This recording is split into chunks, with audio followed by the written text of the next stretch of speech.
Тоест майка ви при 15 дни е починала? Да, на 30. Трудно се е живял. Трудно го преживявам това. Даже оня ден от притеснение или от това викам, ще е свобода, от телефона не дигане. Да, то още не мога да повярвате направо. Да. А за нещо съжалявате ли? За нея съжалявам. Как да не съжалявам? Тя е единствената, която най-много обичаш. Какъв човек беше майка? Как бихте описали? За мен не знам. Ценен, много ценен. Много ценен човек. На никой не пожелавам. Няма значение, че годините. Трудно. Да, то на всеки ще се случи. Някакъв съвет как човек да мине през това? Много трудно, не знам. Още ви... Трябва спокоен, сън, спа по 1 час на ден. Да. Кръвно и не сбиваш нервната система. Загубил се човекът, който е допустено. Прегръщане, целуване. Не пожелавам на никой, ама това писано. Тя се викаше, дошло е времето. Загубиш един такъв близък човек, трудно се живее. Да.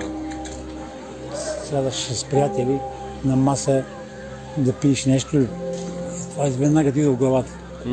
Нейните храни, единственият човек, ме казвам, който най-много се грижи, няма значение, че съм на тези толкова години. Седа да угоди. Възрастна, какво ще ядеш, знае, че ям нейната храна, баница, не знам какво си и така. Моля? Нищо, още проблем ще. Ако случайно искате да кажете нещо. Какво да кажа, освен това, друго не мога да кажа. Никой да не се случва, но това трябва да слуша някой. Да. Желая здраве на вас и успех това да го правите. Мерси много. Всичко добро желая на вас. Чао.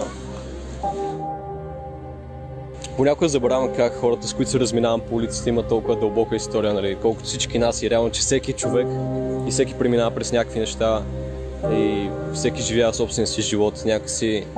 Не знам, лично аз поне някога много се фокусирам и се концентрирам над себе си и забравям, че другите хора живеят и съществуват, дори когато не ги виждам.